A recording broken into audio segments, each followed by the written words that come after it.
Bring in music journalist Michael Williams. Michael, always good to see you. Hello. Appreciate you taking the time.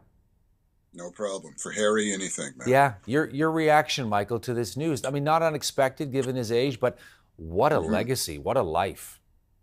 Yes, an incredible life. I recently finished a project about the 1962 Space Needle, and his name came up with a lady by the name of Sevilla Fort, who was the person that taught him how to dance and a lot of other artists back then. And I checked out his website, and he was still active until today. Doing what he did. He was the first artist that I knew of that included social justice, not only as a part of his life, but as a part of his active career, bringing other folks in to do that as well.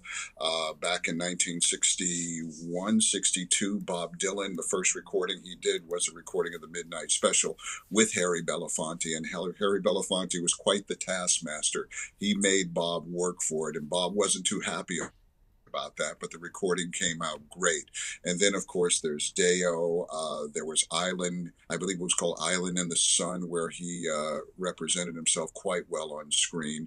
And just an incredible artist, but as a social activist, that was part of his life. And as you mentioned, he really wanted that to be his legacy.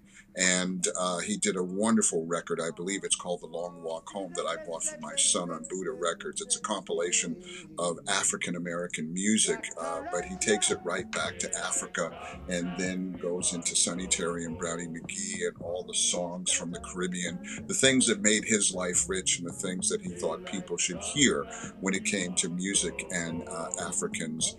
Not only in North America, but around the world. He was an incredible man. I mean, for me, he was one of the few role models, him and Sidney Poitier. If it hadn't been for people like that, there would have not been an active civil rights movement. That's absolutely for sure.